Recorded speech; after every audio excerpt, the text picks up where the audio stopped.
All right. Well, good evening. I see everybody starting to filter in, and welcome to today's virtual art talk, Creating All at Once. Today's program will feature an overview of the exhibition by Director of Research Ann Marshall, to be then followed by a discussion with Assistant Curator Velma Craig and the Andrew W. Mellon Fellows, Cesar Bernal, Roach Montano, and Nineveh Winton. I'm Alison Lester, the Associate Director of Visitor and Member Engagement, and I'm coming to you live from the Heard Museum, where we sit on the traditional homelands of the Akmil-Atum and the Halshidam Peeposh people. Today, they are our neighbors, friends, and partners. I do have a few housekeeping items before we jump into the program. Today's event is a webinar, which means you will only see and hear from our panelists. The chat box is open and you are welcome to let us know what you're thinking, any remarks, and you can even talk with each other. Just make sure you select everyone if you would like your comments to be seen by more than just me and the panelists. At the very end of the discussion, I'll come back to open the Q&A. At that time, please submit your questions. If you have any technical difficulties, you can call the membership helpline. I'm going to drop that in the first comment in the chat. And we'll also have a brief survey for you at the conclusion of the event. They have been incredibly valuable for us, and we've already been able to make some changes because of the comments you've sent us. Before I turn it over to David Roach, our Dickey Family Director and CEO, I want to take a moment to say thank you for both tuning in this evening, and even more importantly, to thank you for the support you've shown the Heard Museum this year. I just want to say it was so nice seeing some of you in the museum today, and I hope to see you virtually and in person soon.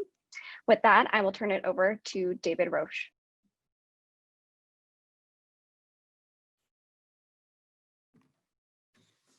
Thank you, Allison. Good evening. My name is David Roach. I'm the Dickey Family Director and CEO. And I want to thank you for joining us tonight for the virtual art talk on All at Once, the Gift of Navajo Weaving. Before we get to the good part, I want to extend my heartfelt thanks to Julie and Mark Dalrymple, who made this exhibition possible with their extraordinary gift of contemporary Navajo textiles to the Heard Museum.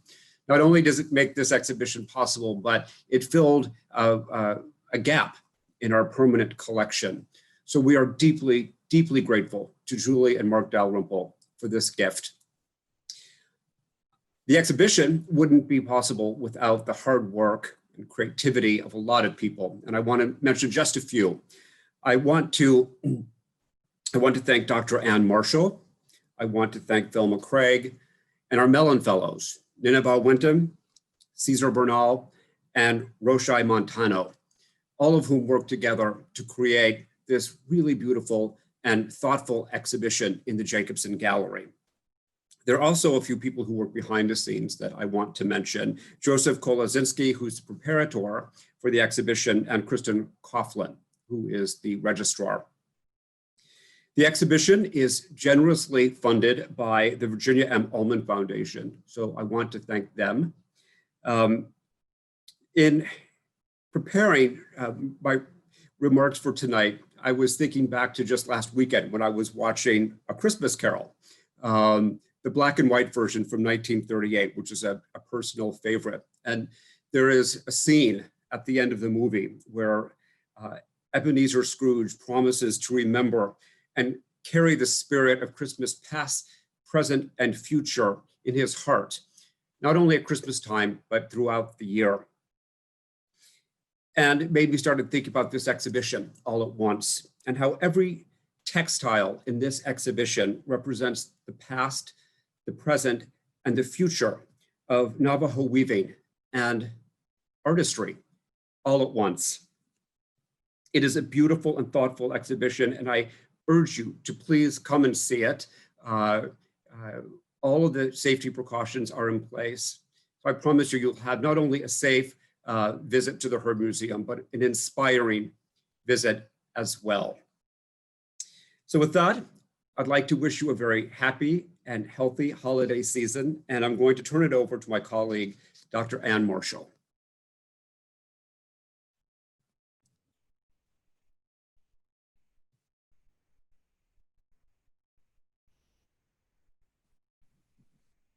Hello, everyone. It's wonderful to be with you this evening. I'm here with the 4 other curators of the exhibition, and I want to just briefly have them say hello. We'll start with Velma Craig.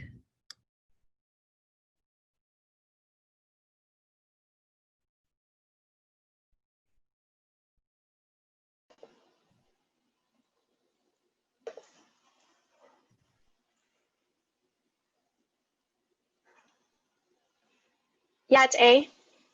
She Velma Key Craig in a she, Nash Ejitabahanshle, Tudich Ini Basistin, this is Lana Dashichedo, Kenya Ani Dashanele. Hello, my name is Velma Key Craig. I'm assistant curator here at the Heard Museum. My clans are Zuni Edgewater, born for Bitterwater. My maternal and paternal grandparents are Many Goats and Towering House. I come from Tonalea, Arizona, and my parents are Larry Key and Laverne Marks. It's a pleasure being here tonight, so thank you all for joining us. Thank you, Velma. Nina Bowenton. Hello, I'm Nina Bowenton. I'm a 3rd year Andrew W. Mellon Fellow at the Heard Museum, and I'm happy to join you all tonight. Thank you. Roshai Montano.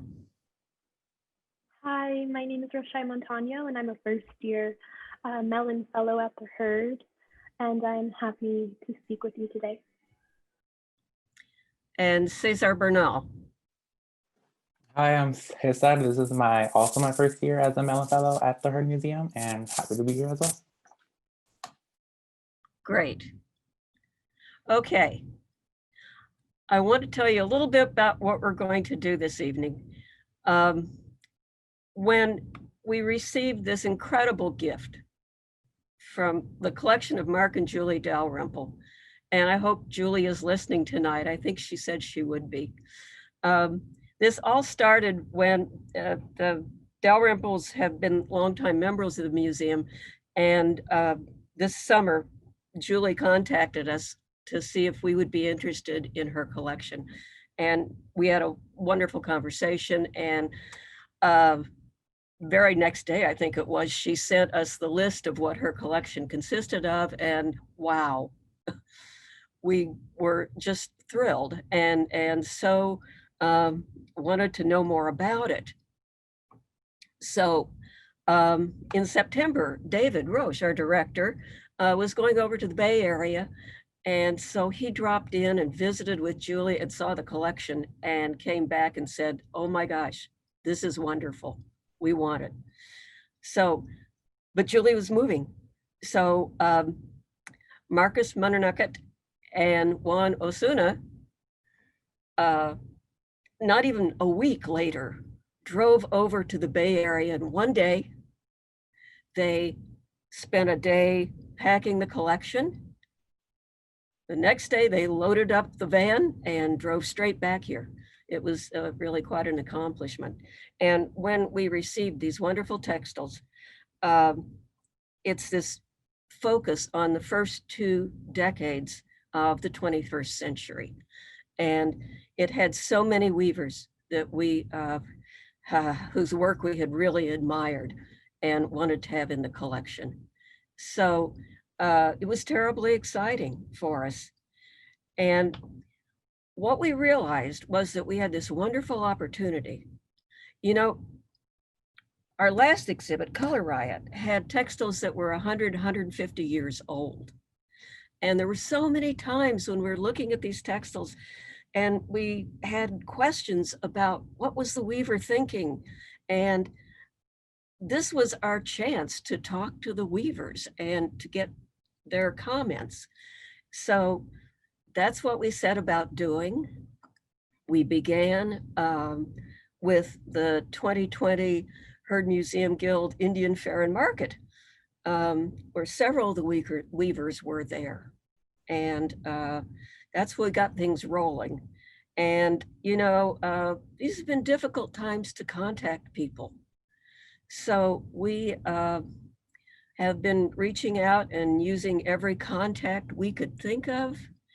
And as a result, we have the voices of 15 weavers talking about 20 textiles. That is out of an exhibition of 46 textiles. So we're thrilled to have some of those comments that came in because many of them were moving. People talked about family from whom they had gotten the gift of Navajo weaving. And some of their stories were so touching. Like Frances Begay said, she's been weaving for 38 years, and this is the first time anybody has ever asked her to talk about her weaving. So she wrote us a lovely letter, and we were terribly excited about that. But what we're going to do now is each of us picked out a textile that had the weaver's words to describe it. And we're going to share those words with you as you look at the textile. So let's start. I'm going to start with this beautiful textile by Linda Teller Peet. And it's called Migration of Dragonflies. And her story about even the creation of the textile was fascinating because some of you may know Linda's sister is incredibly accomplished weaver, Barbara Teller Ornelas. And Linda said that Barbara untwisted and respun the processed yarn in her textile to get it thinner, and she could achieve a weft per inch count of 114, which is wow, yeah. And then she said too, and this, she said she'd been so busy, it was 5 months on the loom. The last 6 inches she wove in Santa Fe before Indian Market, and with racing against time. And this is the last 6 inches. So that's actually quite a bit. She's weaving, and she and her sister Barbara and Barbara's son Michael Ornelas wove in shifts to get that last 6 inches done. And she said the project gave her a great feeling because she wasn't alone in finishing, and it had the energy of her sister and nephew in the textile. So anyhow, her idea, Migration of Dragonflies, came from a necklace and earring set that she received from her family for her birthday from Gary Custer, and it was dragonflies. So the story of the migration starts with the black and white kind of triangles down at the bottom and the top, and those are the dragonfly nymphs. And then they mature and they fly over the colorful mountains, heading north. And the black and white diamonds with insets of gray crosses represent frozen ponds. Some dragonflies can be seen flying under the ice. The middle of the textile then shows the mature dragonflies atop colorful foliage. And it's a wonderful story. As I'm reading this, I just feel like I'm flying north with the dragonflies. It's a beautiful interpretation. And bravo, Linda, you did a magnificent job with your textile. So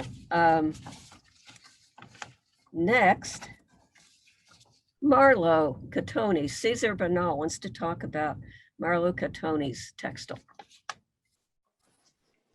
Yes, yes.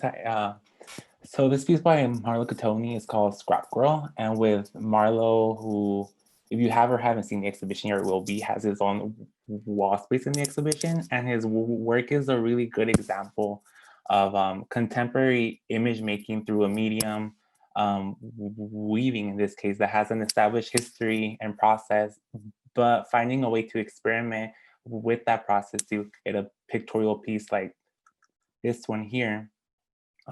He comes from a background foundation in painting and drawing, which is a medium really moved by the plasticity of its material in contrast to the yarns of weaving, I feel like. And we can see with the face of Scrap Girl here, how there seems to be a blend in the alteration of the yarn colors to achieve those shaded skin tones and reflections of light hitting the surface. And that's a very painterly thing to do, I feel like, especially with portraiture, paying attention to those details, which I think is done really wonderfully here, because you can clearly distinguish between all parts of the face, the eyes, the nose, the mouth, and even like a part of the ear.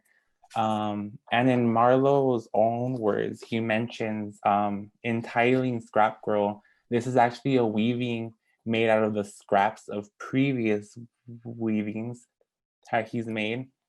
And in this process of collecting these scraps to use in this one, it mirrors the passing down of generational knowledge. And I think having that state of the material speak to this portraiture, because the portrait offers a look into a figure and what that history of that specific person is, and having the material itself speak to that is something that I rarely see. So I appreciate it being done here. He also mentions that it was originally titled The Crowning of Scrap Girl because of the butterfly and the two similarly shaped patterns on top of her head. And that also, like, it makes me question, it being a portrait, do we assume the brown on top of the face is the hair or represents the hair, or is that part of the background's pattern, or is it both? I don't know, it's just another like playful thing I saw in this piece that like I wanted to point out that I think is pretty cool. But yeah, I'm a fan. Yeah, I'm a fan too. Thank you, Cesar. Nineveh. Yes, hello. So I chose to speak about Michelle Laughing Reeves's Canyonland Flight. The reason I picked this piece is because I spent some time cataloging it. And when I was cataloging it, I really got to get up close with the textile and really see the yarns in specific that she was using. Something that she pointed out to us in her statement was that you'll notice that there are varying shades of red, pink, and orange. Each color was only used once. And that summer, she got a new shipment of indigo and cochineal dyes from her friend in Austin, Texas. So she dyed wool every day until she had used up the dyes. And the reason why she decided to do a marathon session of dyeing was because cochineal stinks when it boils, and she wanted to get rid of the smell as soon as possible. But I just really, really love this piece because of the way that she used the colors and the yarns. And when you spend some time with it, I think that you'll really be able to see the attention to detail and care that she took in order to create it. Thank you, Nineveh. Roshai.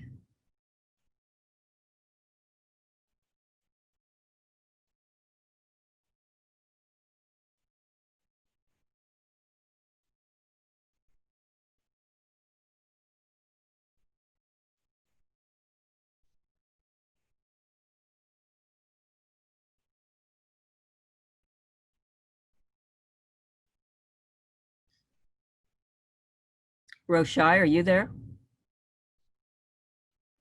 Yes, I'm here. I wanted to talk about this work by Pamela Brown. It's titled Prayer on Roof. And initially, when we were deciding which pieces were gonna go in the show, I think I overlooked this piece a little bit too quickly. And while we've been putting the show up in the gallery and installing, I had a lot more time to look at this piece, and I think it definitely grew on me. I really love that it comes from Pamela's own life, and basically it's a story where Pamela is depicting her husband trying to fix a leak on the roof. And Pamela is on her knees praying that he doesn't fall off. And in the back of the textile, you can just see these really beautiful stylized clouds coming in, and it's kind of ominous, but at the same time, I think it's just so funny. And the figures, the way the figures depicted the body movement here is really funny. And I think it's a very, it's a funny piece because it's a moment in time in Pamela's life that she captured here in this textile. And yeah, I think it just brought me in that every time I looked past it, I had a moment to laugh. But I wanted to share that with you. Okay, that's great. Velma.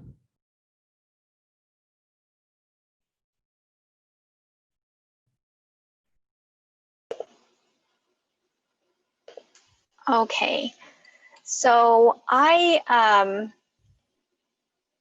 really enjoy hearing the Mellon Fellows speak about the textiles, first of all. So thank you all for sharing your thoughts on the textiles that you've chosen. The textile here is woven by Selina Dale, who is an elder. We have a few textiles that are woven by matriarchs of the family or elders. And what I really enjoy about this, or maybe what surprised me, is maybe it's my own viewpoint, which is not true, I found, but that the experimentation usually happens by younger weavers or by younger artists. And in this case, we've come across in this collection textiles that show, you know, experimentation by weavers such as Selina Dale and Mona Laughing. So this one is a 2 Gray Hills textile. Selina says, I made and wove so many rugs. I don't remember when I wove this rug, and I lost count of many other rugs I have woven. I use wool from the sheep, real wool from the sheep, and its natural color.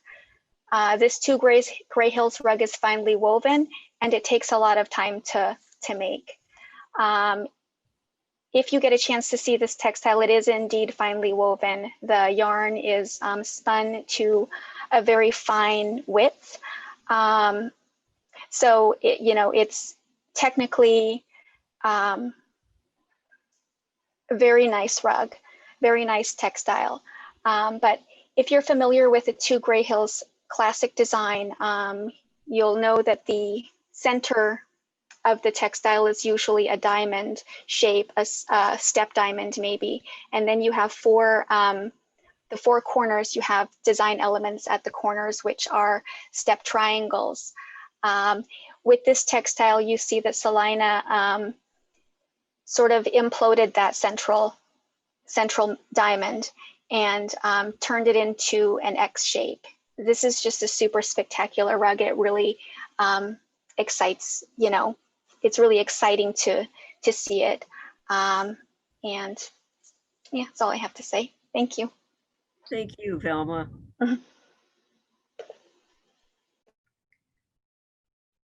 Okay.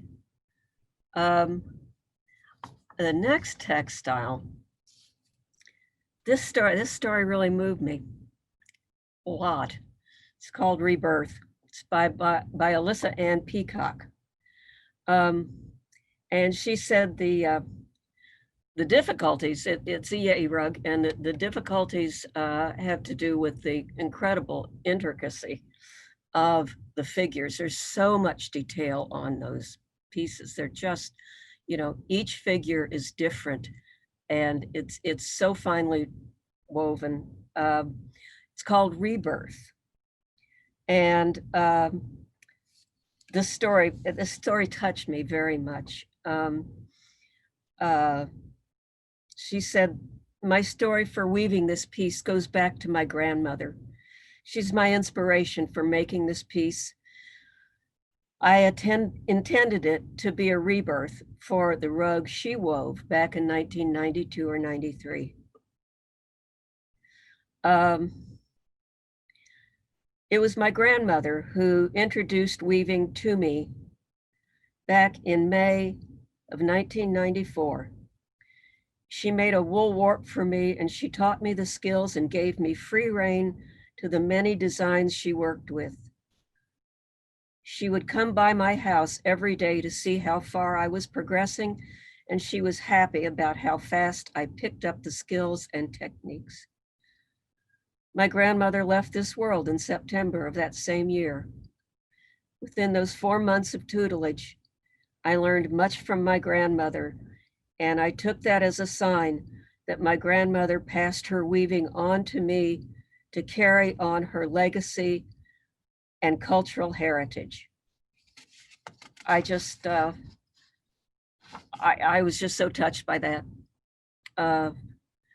That intense 4 months during which Alyssa's grandmother passed on the years and probably generations of learning that had come down through the family.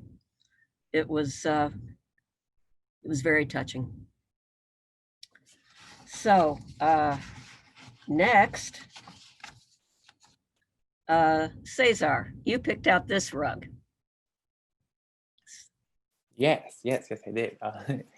This is a pictorial by Charlotte Begay.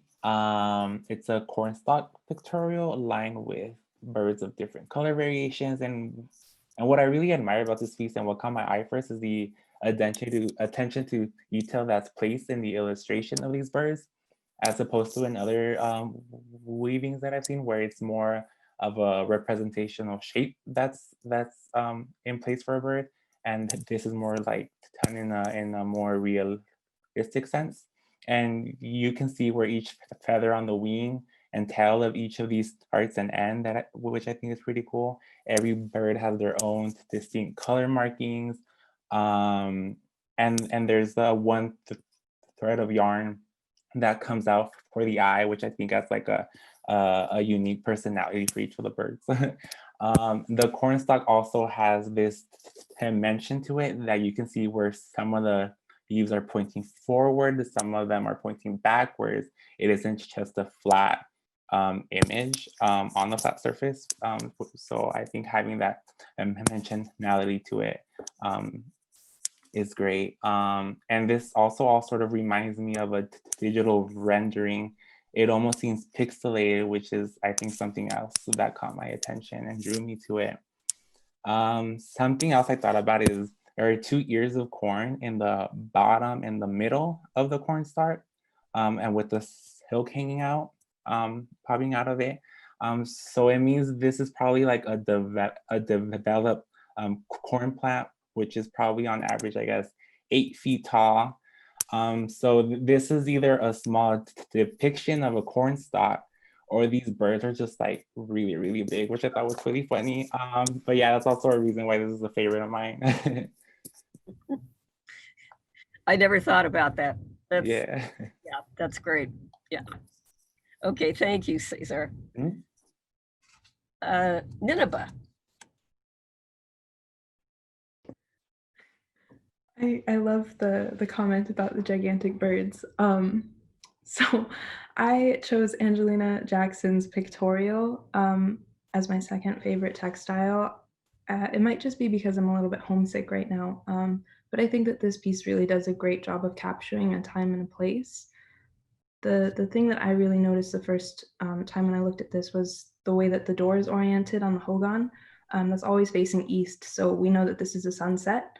And the sheep are all back from grazing, and the sun is setting and everyone's probably about to go to sleep. It's probably cold, which is why there's, some smoke rising from the wood stove. And yeah, I really, really appreciate this piece for capturing that sense of time and place. It does. It really does. Thank you, Nineveh. Okay, Roshai, you wanted to talk about this Edith Yazzie textile.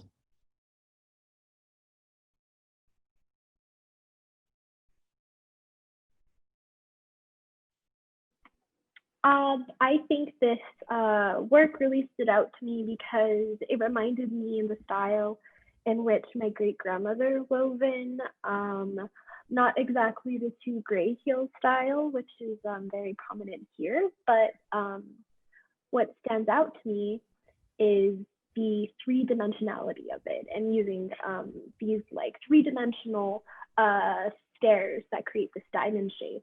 And my great grandmother liked to use three-dimensional geometry sort of motifs and patterns, and I think it had just immediately brought me in, and I thought it was beautiful. And I particularly like the yellow in the center. I think the yellow and the three-dimensional aspect of it really pulls you in, and I think it's just one of my favorites because I have a personal relationship with this work. So. Okay, thank you, Roshai. Velma, this was a textile you wanted to talk about. Yes, so I really love pictorials. Pictorials are always just very fun to me. You get to see the personality of the weaver. You get to see different representations of, the world according to the weaver. In the exhibition, we have two pieces by Christine Chischili, and they are both exhibited side by side. This is one of them. This one is titled The Rug Auction. And you see there are 11 figures. They're all standing in line, holding their textiles. Most of the textiles are folded and, draped over their arms. And each of the textiles is, a different kind of design. So you have, and you can only see a portion of most of them. I think it's really fun. I think the funnest one for me is the third from the left there. The woman with the purple shirt is holding a yei textile, and you can only see their heads. And that to me is it's pretty funny. And the only textile that you can see fully is the horse pictorial, which it's always wonderful to see a pictorial within a pictorial. And yes, this is just a really, really fun piece. It is. It is. Thank you. That concludes the textiles that we picked out to feature for you. But I just have to say this. Even though the exhibition is up, we're not finished because we want to hear from the weavers of all of these textiles in the collection. These textiles go into our permanent collection. So they're going to be shown again and again through the years. And it means so much. You could see the wonderful statements that we got from weavers. And it means so much to us to hear from the creators of this art, because it's moving, enlightening, and we look forward to, as time passes, hearing from all of the weavers in the collection or their family if possible. So that pretty much is our description for now of the exhibition. Allison, are there any questions or anything that people would like to talk about?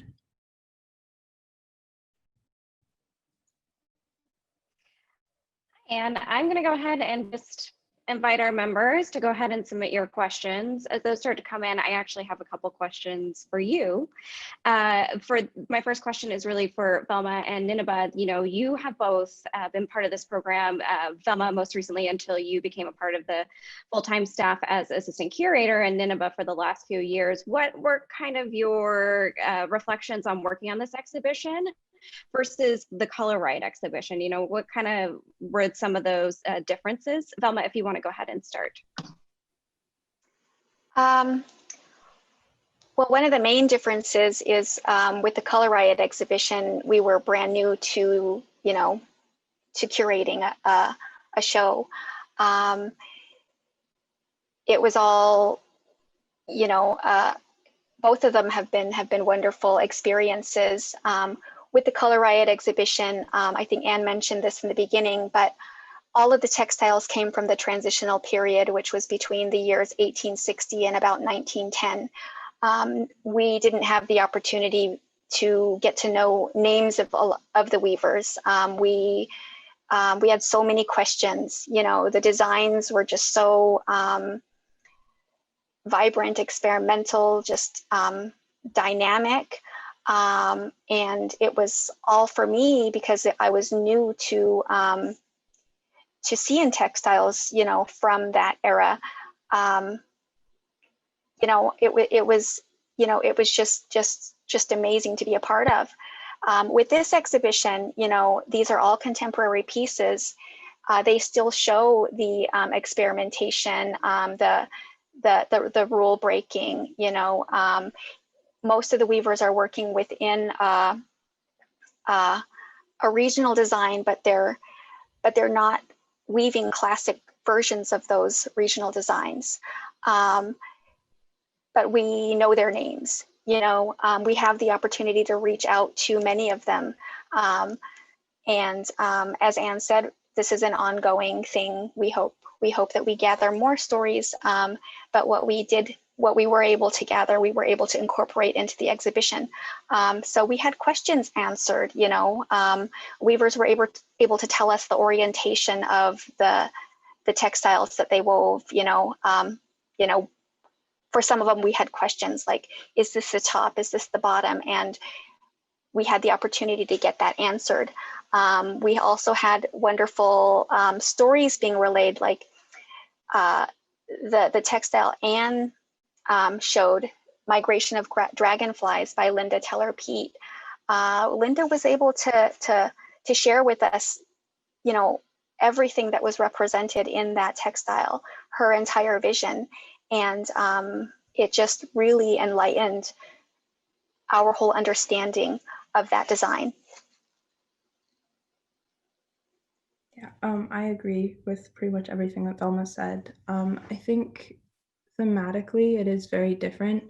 Within Color Riot, we tried to include some contemporary voices from weavers, and I think that All at Once really expands a little bit more on the contemporary weaver's voice. I think as far as the exhibition coming together, obviously there wasn't a pandemic when Color Riot was happening, so something that I think is pretty significant is in the process of gathering some of these comments, some of it was done like from home. We were just calling and emailing from our desks at home, and I think that it's still pretty cool, everything that we were able to get and everything that we were able to accomplish, considering all that's gone on. So I think that it's really, really unique in that way.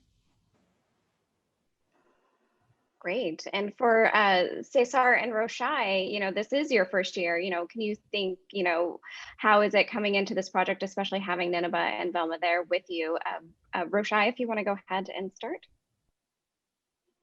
Yeah, thank you for your question. I think it's been especially unique because I'm starting this experience as a Mellon Fellow in a museum during a pandemic, and so having to learn something very new, which is like curating a show and being a part of this institution, while also being in a pandemic. So that was very interesting to just sort of navigate. I think it's been really great experience as like a young Dene woman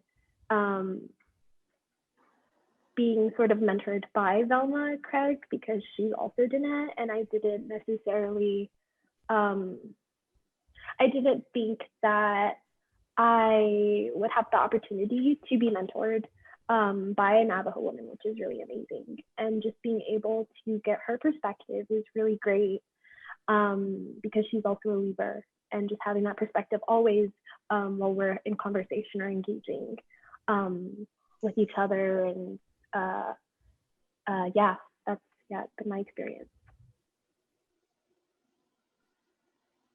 Yeah, and for me, it's been a really Great.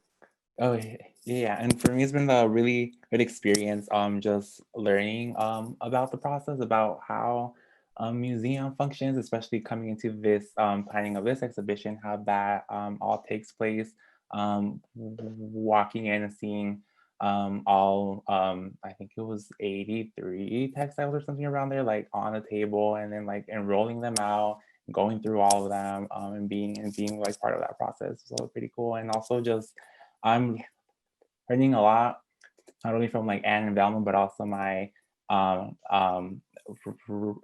and Nineveh as well, which is like, I really appreciate this being a part of this as well.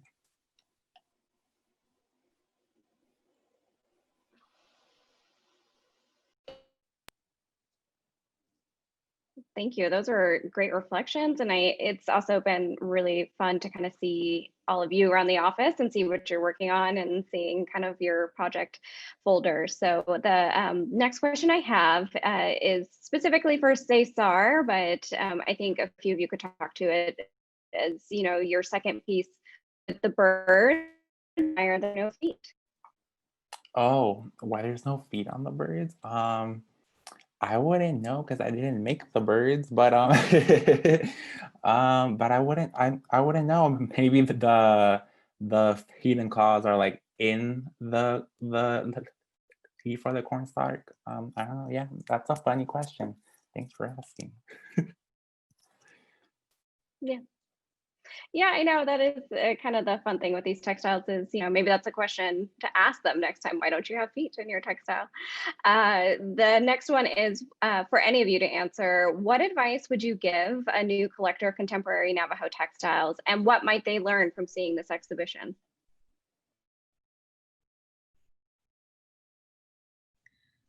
I can think of well, if you looked at the list of places where Julie and Mark collected the textiles,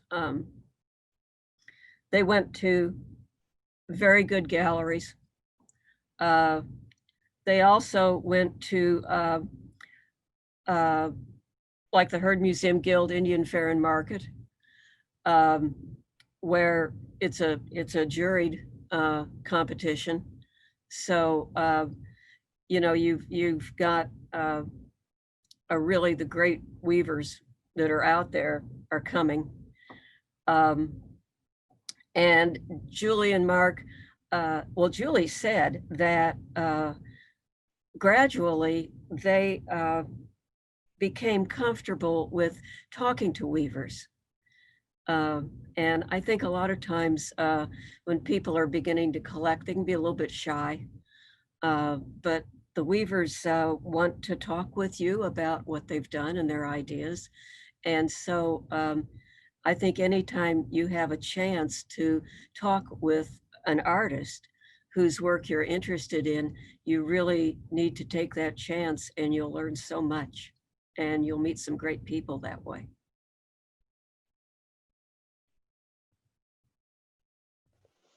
I think I would second that. I would say talk to the weavers. A lot of weavers today are on social media, Facebook, Instagram. They're becoming their own, you know, they're gaining their own little rock star following. I would encourage you to follow the weavers and see the range. You know, there's definitely a range that of different types of weaving styles that is out there that isn't exactly represented in galleries. So I'd say follow them directly.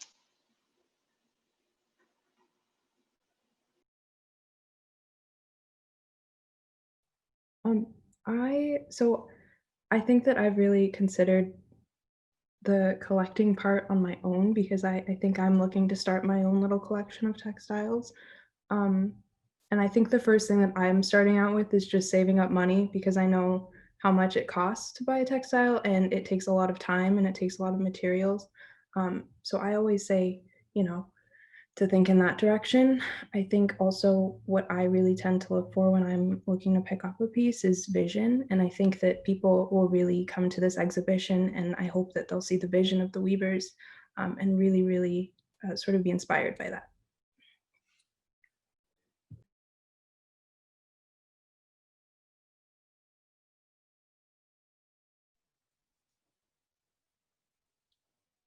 Great. I know it's been quite a experience, especially, as we've had our weekend marketplaces over the years, and even now to be able to really learn and talk with the artists. And I think the best opportunity and the best way to learn also is to come down and see and meet the weavers and talk, of course, go to our shop. They're more than welcome to also help you there. And what I also love about some of the items that we have is there's always a little card that talks about the artists and sometimes the details there, which is fun. So I don't think we have any more questions, so I'm going to go ahead and just conclude our event today. Thank you so much again. And Roshai, Cesar, Nineveh, Velma, and David, thank you so much for joining us.